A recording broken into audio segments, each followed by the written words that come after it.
Great morning, great morning. Welcome once again to Searching the Scriptures. We on an intentional course. Every day we want to get up and have our bread and our water.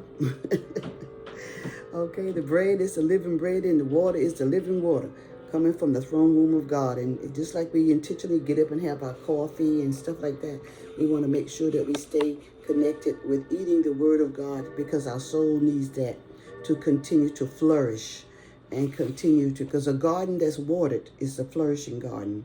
So we want our hearts to flourish. And this morning I'm going to be doing the Mirror Life prayer call, and we're going to be praying really for the church in a sense. But this morning for us, before then, we're going to sing this song, Jesus Will Fix It. And we're going to look at some scriptures that he repairs the foundations of men. He repairs our foundations. He helps us in every little area of our lives. He helps us. And he is the one that definitely is that God sent to us as a gift, as to restore the foundations of many generations. And all of us can attest to the fact that we need some restoration. We need some replenishing. We need some things to be restored. Listen, the only one that can do that is God. And God sent his word. His word became flesh and dwelt among us. And we beheld the glory of the only begotten Son of God, full of grace and truth, which is Jesus Christ. I was listening to my son up there, and he's a musician, and he was singing a song I think he wrote the song, because he was singing a song in church, and he was saying that nobody could take you by the hand, and nobody but Jesus. And he was singing that song, and it really brought tears to my eyes, because sometimes as parents or as people, what people need, even if you're a parent, you're not going to be able to meet every single need of your child. You may give them superficial stuff, you may try to love them, but their soul, the longing soul of the person, can only be satisfied with God. Because God satisfied the longing soul. And so the soul in man cannot be satisfied superficially or with outward stuff, or even with the words that we have, unless they are the words of eternal life that God has prompted us. Okay, so God satisfies the longing soul, and that's what we're going to be praying about, as we're going to say Jesus will fix it for us. Okay, and that song came to me as I was getting up, because a lot of people are concerned and looking on the internet, which I use my phone for stuff like that, research. It's like a research tool. When I came up, there was no phones at all like that. You had to go to the pay phone and have a phone in your house. But the time has advanced, and which is advancing quickly. But now we can use these tools to help us do a lot of things. And so I use it for this little YouTube channel. I'm looking for God satisfied. Satisfies the longing soul. And that's because we are longing. We are longing. And what does the word longing mean? We can look at the word longing. Okay? That's coming out of Psalms 107. God satisfied the longing soul. And we need to know longing. Everybody, in a sense, we can jump to and say, well, I want something. When you're longing for something, it's deeper than, like a lot of people can have money, they can have clothes, they can have jewelry, but they're not satisfied. Okay? You never see some people eat, and they just eat like a whole buffet. And they say, I'm still not satisfied. Okay? Okay? Longing is a pining or an ache, a urge, a thirst. I could say a thirst. Okay, a thirst. That's why he said, those who drink of his water shall never thirst again. Because when you're thirsty, some of people say, well, you can drink Kool-Aid, you can drink a soda, but it doesn't really satisfy the thirst. So longing is connected with thirsting. Okay, and it also is hungry, a craving. That's what the word longing on this dictionary is saying. But I would like the word, when Jesus said he satisfied the thirsting, those who drink of his water shall never thirst again. So that goes with longing, okay? Those who drink from the fountain of living water, which Christ gives us, shall never thirst again.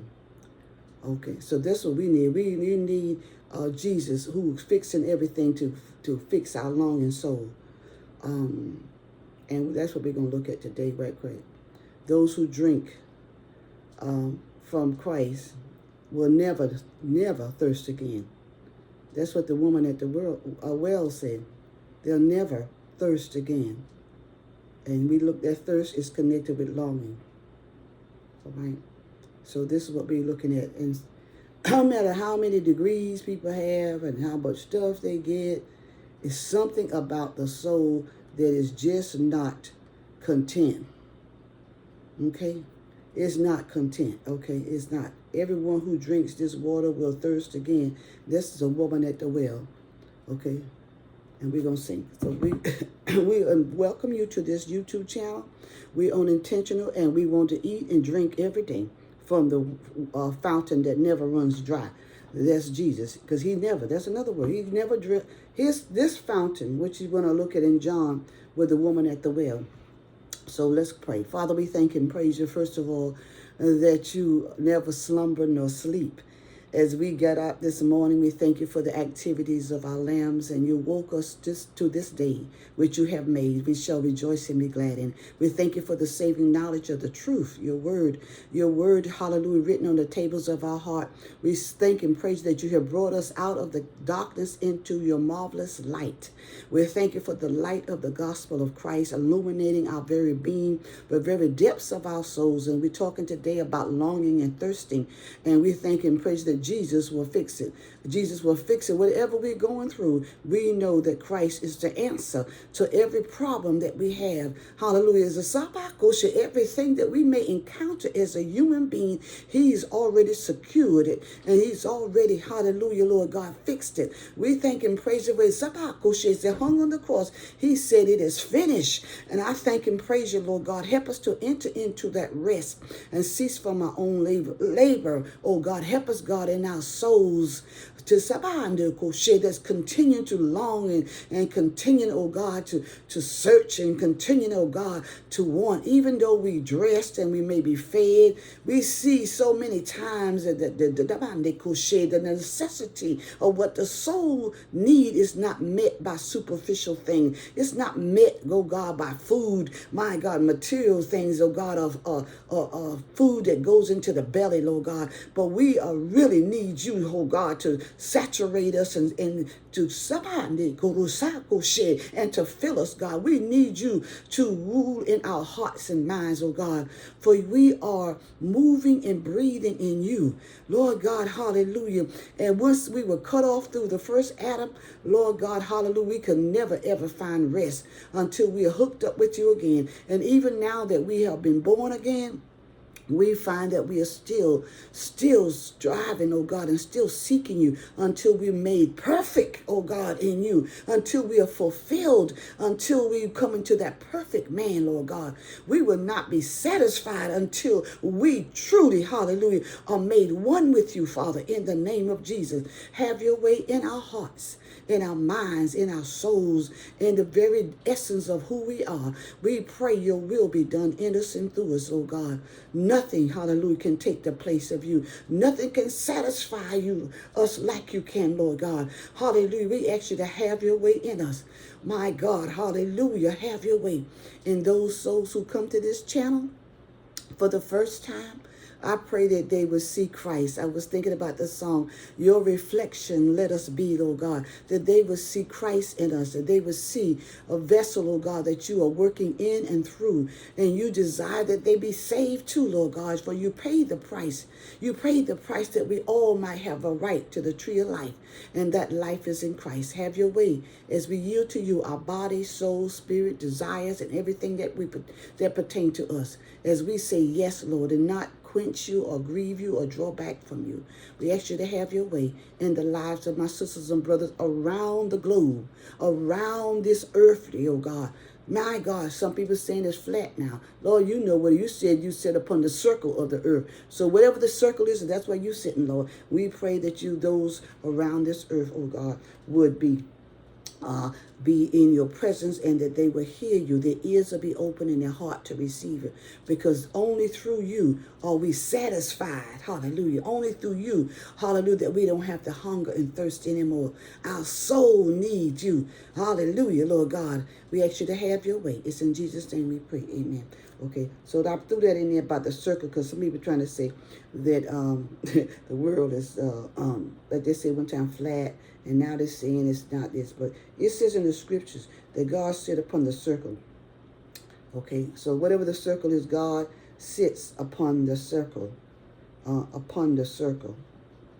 of the earth. He's sitting there. Okay, okay. Uh, And you know, we more on this YouTube channel, we are learning through Ezekiel, his throne and his appearance is not in the appearance of like us. Okay, so his appearance is revealed in his Ezekiel we was reading the other day. I think it was his 37th chapter. And we're getting to see God from the scriptures, okay? And so now we're going to look at this scripture by he's sitting upon the circle. And we're going to sing the song. The circle. Okay, that's why we over here, y'all. Our soul need to be fed. Our soul need to be fed, and it can't eat steak and caviar and crabs and lamb. It can't eat all that stuff. It needs to eat living water and living bread, which is what we are made. That's how we are alive. Okay, that's Isaiah 40. Okay, God sitting upon the circle of the earth. So we're gonna sing this song. Let Jesus fix it for you. Oh, he knows just what to do. Whenever you pray, let him have his way. Let Jesus fix it for you. I know Jesus will fix it for you. Oh, he knows just what to do. And whenever you pray, let him have his way. Jesus will fix it for you. Hallelujah. Jesus will fix it for you. Whatever the it is, he knows just what to do. He's all knowing and all powerful and ever present. Hallelujah. God's words of comfort. So now we're going to Isaiah 40. Okay. Incomparable God. Hallelujah.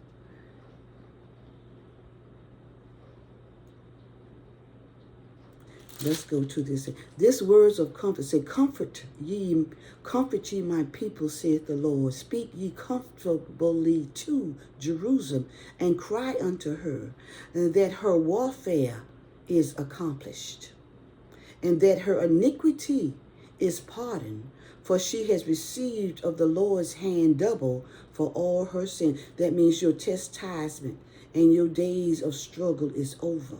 Jerusalem. That's what he says in Isaiah 40, verse 1. Okay? He says, tell my people, comfort ye my people. And God is comforting us this morning when he said Jesus is going to fix it for you. Whatever. I was listening to my son's pastor, and he was talking about many are the afflictions of the righteous. And some people said, well, why am I going through all of this? But God has a word of comfort. It said, the voice of him that crieth in the wilderness, prepare ye the way of the Lord. Make straight his path a highway for our God. This is the voice of John the Baptist. Thank you, Jesus. Now, this book of Isaiah was penned, which is like a little mini Bible, okay, because it has 66 chapters, okay. But when he penned this about the voice crying in the wilderness, was God letting us know from the time of John the Baptist.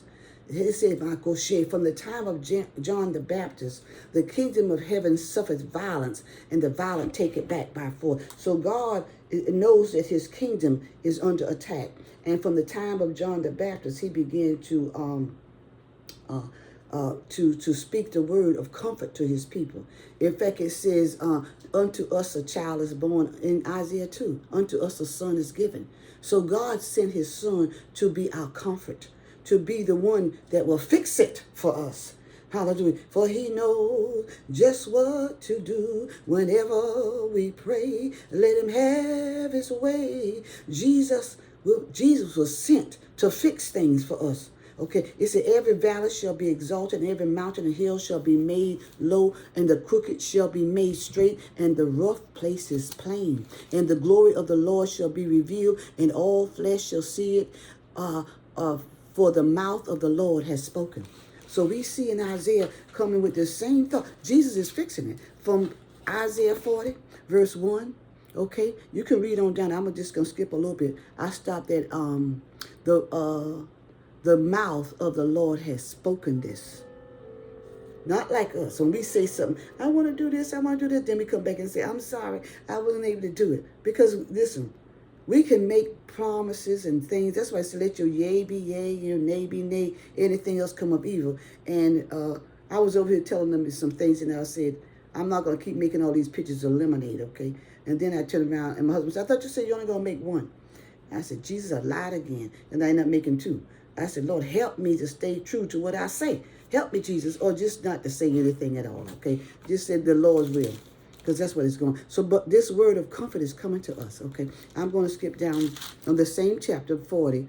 We're going to go to verse 21 of the 40th chapter. And it says, have you not known, have you not heard? Has it not been told you from the beginning? Have you not understood from the foundations of the earth? It is he that sitteth upon the circle of the earth, and the inhabitants thereof as grasshopper, that stretches out the heavens as a curtain, and spreadeth them out as a tent to dwell in, that bringeth the princes to nothing. He maketh the judges of the earth as vanity. Yea, they shall not be planted. Yea, there shall not be sown. Yea, their stock shall not take root in the earth. And he shall also blow upon them, and they shall wither. That means God can blow upon us because we are just dirt and water, y'all. Look how much part of the body is just water. He can blow. He said, I will blow upon them, and they shall wither, and the whirlwind shall take them away as stubble. To whom then will you liken me, says the Lord? So who can we liken God to? Hallelujah. Who can we liken God to? Okay, who's God like? He said, or shall I be equal? Who shall you liken me to, or shall I be equal, said the Lord? Who are you going to compare to me? That's what God has said. Lift up your eyes on high and behold, who has created these things that bringeth out their host by number? He calleth them all by their name, by the greatness of his might. All the stars are numbered. All the stars are very different. Every single one of us are different by the greatness of his might. For he is strong in power, and not one faileth. Why sayest thou, O Jacob, and speaketh, O Israel, my way is hid from the Lord, and my judgment is passed over from my God? Why are you saying these things in your heart? Hallelujah. That my way is hid. Okay, because you know why we be thinking that way, right? Because we got that tree of knowledge of good and evil, and it's corrupt thinking. Because we think that our way is hid. And you know this is true because as soon as Adam and Eve ate from the garden, the tree of good and evil, when he said here, why sayest thou, O Jacob, and speaketh, O Israel, my way is hid from the Lord, and my judgment is passed over from God. Now, you know my way is hid. That's the first Adam. Okay, what did happen when God came? He was hiding. Now, where did that information? And he said, I'm naked. Okay, and God said, where did you get that thought from? Okay, because the first Adam clearly said he was hiding. He hid. That's in Genesis. He was hiding. Okay, and that same thought that we can hide from God is a part of the fallen nature of eating of that tree. Okay, Adam was hiding. Okay, Adam was hiding from God. Now it said here, they're saying my way is hid from the Lord, and my judgment is passed over from my God. Why are you saying that? Okay, hast thou not known? Hast thou not heard that the everlasting God, the Lord that created the ends of the earth, fainted not, neither is weary? There is no searching of his own. He understands everything, okay? Adam was hiding from God. And you see that thought that talking, I can hide from God. I'm going to put it right here, this scripture. Genesis 3:8, okay? And a lot of times we do things in dark places and behind closed doors, and we think God can hide. And we think that we can hide from God. Now, God can hide from us, okay? Because our little something, understanding, we can be looking at something now and don't even see it. He said, don't you see this? I know when it comes to technology, and I used to, before I got married, the simple thing about programming a device, I couldn't get the understanding of it. And I said to myself, well, I'm going to get a husband because I can't figure out how to do this stuff. I was in my own apartment and I just had a limited amount of understanding concerning such certain things, you know. And God bless my husband, and he could do a lot of things. That's what I was saying. He could do a lot of things that I couldn't do. So this here in the 27th verse of the 40th chapter said, the people are saying my way is hid from God. But you're not hid from God. God can see you, okay? And we're still in the 40th chapter, and we're going to say, hast thou not known, hast thou not heard the everlasting God, the creator, the ends of the earth, fainted not, neither is weary. There is no searching of his understanding. He giveth power to the faint, and to them that have no might, he increases strength. Yea, the youth shall faint and be weary. The young men shall utterly fall, but they that wait upon the Lord. This is going right back to what we was talking about. We have to wait. That's why it said, let Jesus fix it for you, for he knows just what to do. Whenever you pray, let him have his way. Jesus will fix it for you. I know Jesus will fix it for you. Oh, he knows just what to do. Because he said his understanding, okay? Okay? There is no searching of his understanding. There's no searching of God's understanding. Okay? He understands exactly where we are and exactly what we're longing for. We're going to Psalms 107 now. Okay? And he's the one that's going to satisfy this thirst that we have and this longing that we have. Okay? He's going to satisfy. Psalms 107. Okay, this is to keep us eating from the fountain that never runs dry, okay? So our souls can be nourished, so that the inner man, where you have your desires and your wants and your visions and your imagination, thank you, Jesus. This is where God is coming in.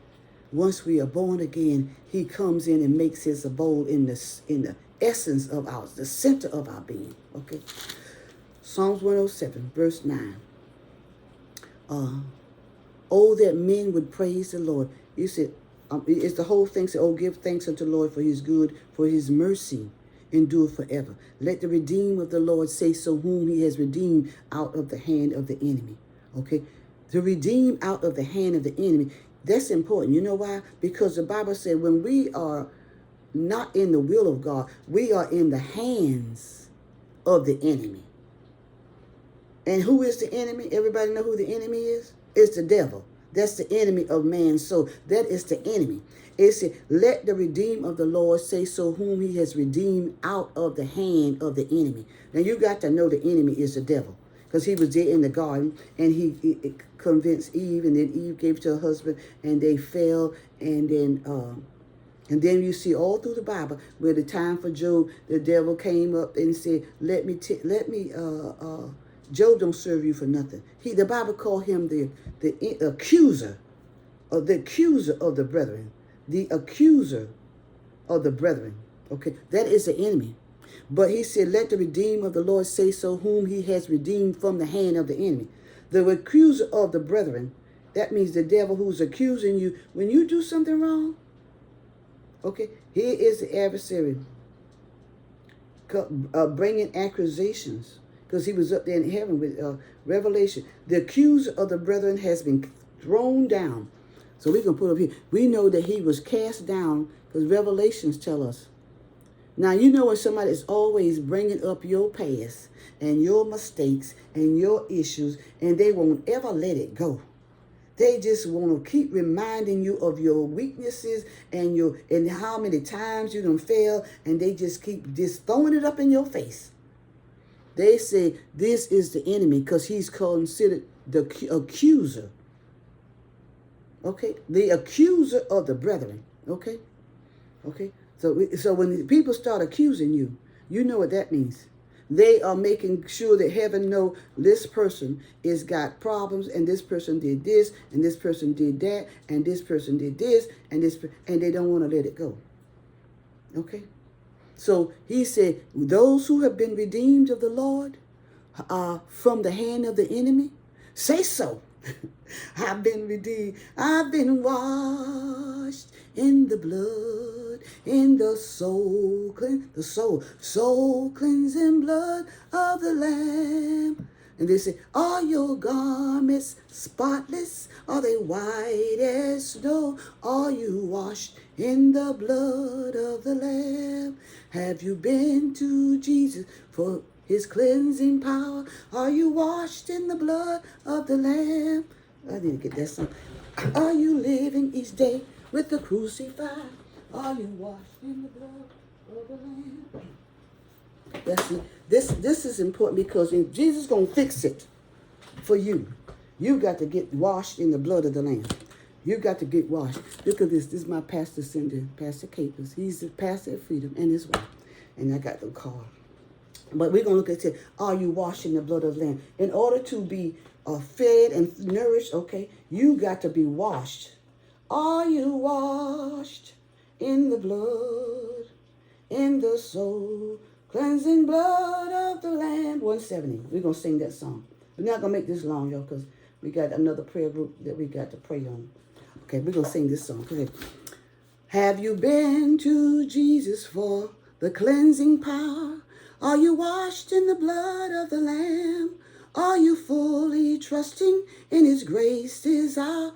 Are you washed in the blood of the Lamb? Are you walking daily by the Savior's side? Are you washed in the blood of the Lamb? Do you rest each moment in the crucifixion? Do you rest each moment in the crucified? Are you washed in the blood of the Lamb? When the bridegroom cometh, will your robes be white? Are you washed in the blood of the Lamb? Hallelujah. Will your soul be ready for the mansions bright? And be washed in the blood of the Lamb. Lay aside the garments that are stained with sin, and be washed in the blood of the Lamb.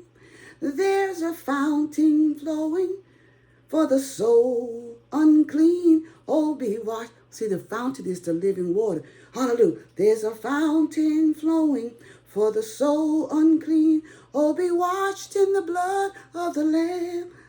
See, right here, I want to cry. Because this part here, there's a fountain flowing for the soul unclean. If you ever knew how filthy you were. Thank you, Jesus, and how filthy I were. Now, some of you still may be stained with your sin, but there is a fountain flowing, hallelujah, for the soul unclean. I'm going to cry. Thank you, Jesus. I am forever, eternally grateful. When God washes you, he said, let the redeemed of the Lord, whom he has redeemed out of the hand of the enemy. Okay. And wasn't playing with the devil. The devil was just taking advantage, okay, and ruling and just going on. And it said, are you washed in the blood of the Lamb? In the soul cleansing blood of the Lamb. Are your garments spotless? Are they white as snow? Are you washed in the blood of the Lamb? Okay? And see, God is right now, I'm going to be praying this morning, is going to be dealing with the church. He's going to be dealing with the garments. Okay? Because you wash with the washing of the water with the word. Okay? And then talking about don't touch no unclean thing, come out from among them, okay? And God is going to decide who he's going to leave here for this, so that they can be made white. That's what Daniel, because some people are going to be left to be made white. We're going to be praying about that this morning. It says, gather them out of the land of the east. See, it says, let the redeemer of the Lord say so, whom he has redeemed from the hand of the enemy. And that enemy is revealed in many scriptures in the Bible. In Revelation, we call him the accuser. Okay, accuser of the brethren has been cast down. And gathered them out of the land of the east, from the west, from the north, and from the south. Because God is gathering his people. They wandered in the wilderness as in a solitary way. They found no city to dwell in. Hungry and thirsty, their soul fainted in them. Then they cried unto the Lord in their trouble. That means us. And he delivered them out of their distresses. That is to redeem. And you can only be redeemed by the redemption blood of Christ. Okay. Let the redeem. How are we redeemed? By the blood of the Lamb. Okay. There is the redeeming and the atonement. The atonement is given to us. The atonement. Okay. The atonement is given to us through the blood of the Lamb. Okay. That is the 7 feasts of God, Leviticus the 23rd. And that is atoning blood of Christ. That's why I said, let the redeemed. And who are the redeemed? God is gathering them from out of the east, the west, the north, the south. They wandered in the wilderness in a solitary way. Not just the wilderness that the children of Israel, but us who are scattered as the sheep are all around the world. Okay. They found no city to dwell in. Which that city? It says Abraham looked for a city whose builder and maker is God. Okay. So that city, which Abraham wandered. Hebrews said Abraham looked for a city. Okay, we got to put that down. Abraham looked. So we got Adam over here. We got who the enemy came to tempt them, the enemy. Okay, but we're going to look at 2. It said they wandered, okay, in a solitary way and found no city. This city, Abraham, talks about Abraham. So we know he's talking about us. Abraham looked for a city, okay, whose builder and maker was God. Look for a city. Y'all see, I'm talking to you. Whose builder and maker was God. Okay, so therefore, whose builder was God. So this is the same city we are looking for, okay? I'm going to put that over here. And that's in Hebrews, okay? When it says they found no city to dwell in. Hebrews talks about that in Hebrews, the 11th chapter, verse 10. For he looked forward to a city. So David, all of them looked for the tabernacle, which we know in the scripture, God told David that he could not build him a tabernacle. God said, I will build you a tabernacle, okay? And I need to put that there about David too, because God promised to build David. And this is our heavenly tabernacle, the heavenly Jerusalem, okay? And David, so it's not just Abraham, it's also David. David, God said, I will build you. God told David, I will build you a house. Okay? And so this is the same thing when talking about God talking to us. God told David he would build him a house. That he would build him a house. And so this is when we're talking about this longing soul. We are longing because we are not home yet. We're not home yet. Okay? Okay, we're not home yet. And we won't be satisfied until we get to see him face to face. Until we see our Savior face to face. We will not be satisfied on this side of Jordan. Okay? He told David in 2 Samuel, the 7th chapter, David wished to build a house, but God told him that he was going to build him a house. 2 Samuel, the 7th chapter. Okay? And you can look at that particular, the whole chapter. So this is what we're coming down to, all right? So there's more in here, but we're going to put these scriptures, and then we're going to make this video not too long, because we want you to know that Jesus is the repairer of the breach, the foundations, okay, to live in, to walk in, the path to walk in. I need to look at that. We need to go to Jeremiah. Okay, so we done wrote these scriptures down. Revelations, the 12th. We wrote down Hebrews, okay, 11:10. And it's coming down to the fact that our soul will never be satisfied until we are one with God. It's like you go on a trip, you've been all around the world, but when there's no place like home. There's no place like home. No place when your soul is at rest. Thank you, Jesus. When you feel, I won't be at peace or at rest until I'm home. Until I'm home. And then it's something that's going to be happening inside of. So we're going to look at Jeremiah. I did Isaiah 58. Did I do 58? Yeah. We're going to Jeremiah 17. Okay. Jeremiah 17. And then we're going to stop. We need to say our little prayers before the next prayer group. Okay. Jeremiah 17:14. Okay. Hear me, O Lord, and heal me, O Lord, and I shall be healed. Save me, and I shall be saved, for thou art my praise. Behold, they say unto me, where is the word of the Lord? Let it come now. As for me, I have not hastened from being a pastor to follow thee, neither have I desired the woeful day. Thou knowest that which came out of my lips was right before thee. Be not a terror unto me. Thou art my hope in the day of evil. Let them be confounded that persecute me, but let me not be confounded. Let them be dismayed, but let not me be dismayed. Bring upon them the days of evil and destroy them with double destruction. Okay, this is Jeremiah pleading to God. Okay, heal me, O Lord, and I shall be healed. Hallelujah. Save me, and I shall be saved. We're looking at Jeremiah. He's at verses 14 to verses 18. Okay, then we go into Jeremiah 23. And once you receive the baptism of the Spirit of God, you will know how you will feel the love of God, and you will know that you're not at home in this world, because the light is God is in you. You will not feel at home until you're in His. That's why it said in His presence. When we come together in His presence, But that is only temporary, because until we put off these earthly tabernacles, okay, until we dissolve, until they are dissolved, we will not be at home, okay. Jeremiah 23, verse 24. Okay. It says, can anyone hide himself in secret places that I shall not see him, saith the Lord? Do not I fill heaven and earth, saith the Lord?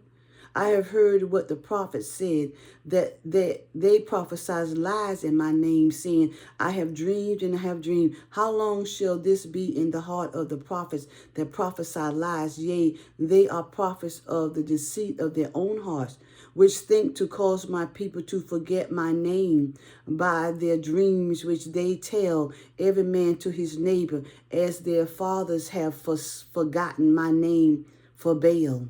The prophets that had a dream, let him tell a dream. And he that has my word, let him speak my word faithfully. What is the chaff to the wheat? What is the chaff to the wheat, says the Lord? Is not my word like as a fire, saith the Lord, and as a hammer that breaketh the rock in pieces? Therefore, behold, I am against the prophets, saith the Lord, that steal my words, every one from his neighbor. Behold, I am against the prophets, saith the Lord, that use their tongue and say, he saith. Behold, I am against them that prophesy false dreams, saith the Lord, and do tell them, and cause my people to err by their lies, by their lightness. Yet I sent them not, nor commanded them. Therefore they shall not profit this people at all. And see, they prophesy by their lightness. Why do you think he used the word lightness? Because they're saying, don't worry about that.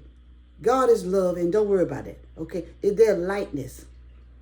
They're taking light, okay? They're taking light of what God's standard is.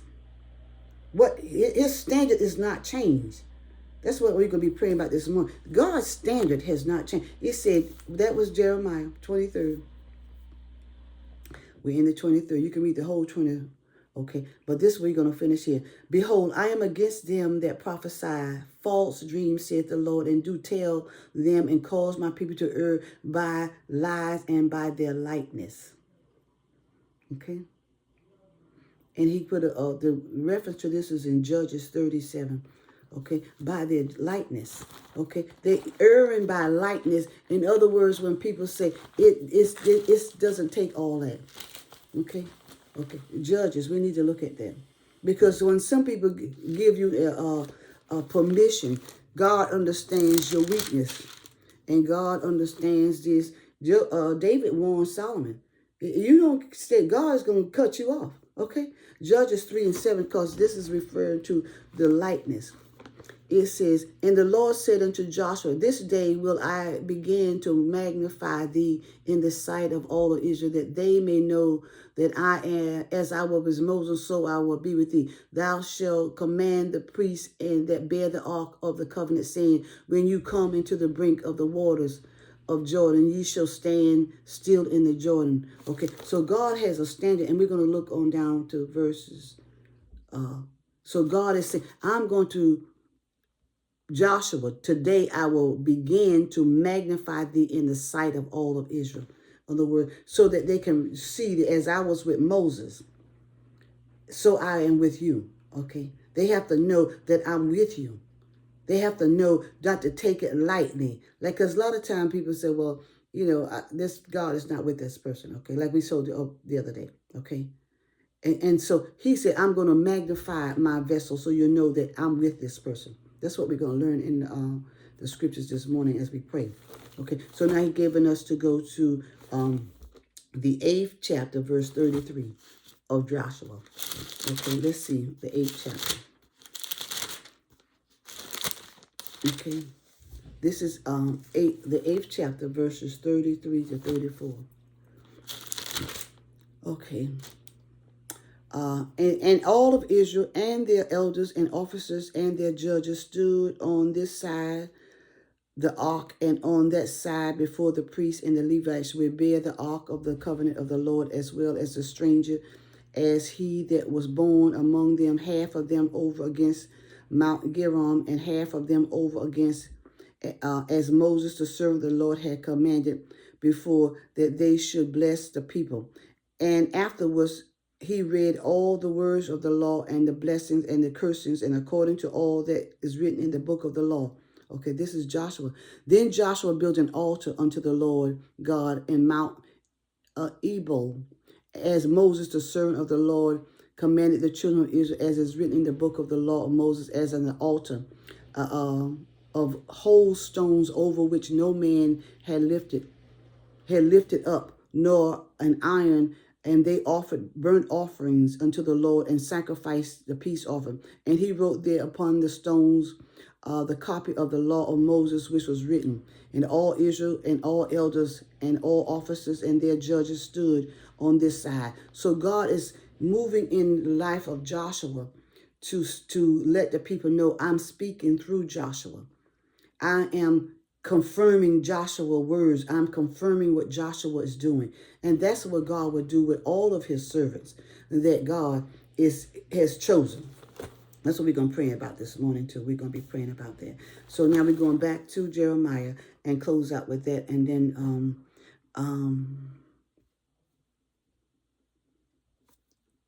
we're not going to read any more of that. Okay. I think we're going to stop here. God sit alone. I wanted to deal with, 2 Samuel. No. Okay, we're going to stop here. So we pray that you can see Jesus is fixing it. And he's repairing the breaches. He's restoring the foundations. He is moving in hearts. And he's establishing who is his vessel and who is not his vessel. And he is dealing with all of mankind, starting in his own house too, and starting with Mother Allen and the rest of us. Okay, so we know the song says, have you been? We talk about the city, as we saw that Abraham was looking for the city, David was looking for the city, and means God is building his tabernacle now. It's not something that men make, or it's not something that men can take the material of this world. It's talking about the heavenly sanctuary. So we want you to be encouraged. He said, comfort my people. That's what he talked about, Isaiah 58. Comfort my people. Comfort them, those who have been redeemed. Okay, though we have been redeemed, and so God wants us to be comforted and to know he has redeemed us out of the hand of the enemy. And he wants us to be comforted, okay? Okay. And I didn't read Isaiah 58:12. Okay. Okay, we're going to add that to Isaiah 58:12, and it says, and they that shall be of thee shall build the old waste places. Thou shalt raise up the foundations of many generations, and thou shalt be called the repairer of the breach, the restorer of the path to dwell in. So read all of Isaiah 58 too. Okay, so we're going to have all these scriptures, and we're going to close out. So God is building, when they talk about we repair the old waste places and raise up the foundations of many generations. That's the work of Christ. Okay, all that's in the 58th chapter of Isaiah. Okay, and I picked out verse 12. Okay, and that is important for us because we are a part of the tabernacle of God. We are his building. He is using us, precious stones and things to build on, to lay upon the chief cornerstone. And so he wants us to be encouraged and be that whatever is going on, God himself is repairing. It says, the Lord shall guide thee continuously and satisfy thy soul in drought and make fat thy bones, and thou shalt be like a watered garden and like a spring of water whose waters fail not, and they that shall be. So this is when God, then shall thou call the Lord. All this 58 chapter is for us. We are working. And we are still, God is watering us and he's building us and he's strengthening us so that we can do this work with him. Okay?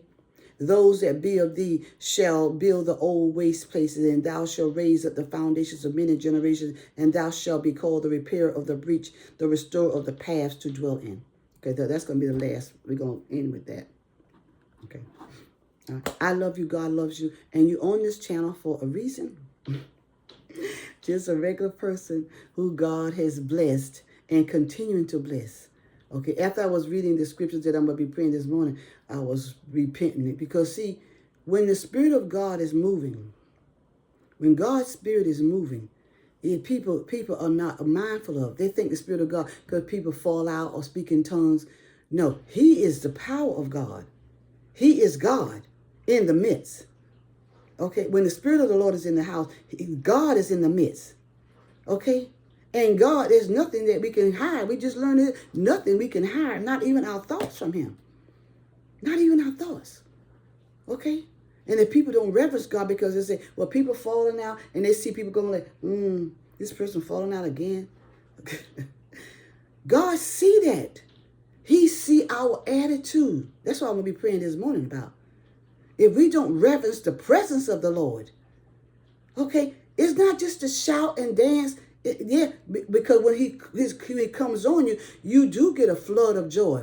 Floods of joy, oh my soul, like the seas billows roll. Since Jesus came into my heart, it floods of joy. You feel joyful, and when you feel joyful, don't you move, okay? You're not sitting like this. If you got joy, you can feel the floods of joy. So that's why you start praising him, because you feel the floods of joy, okay? And so, listen.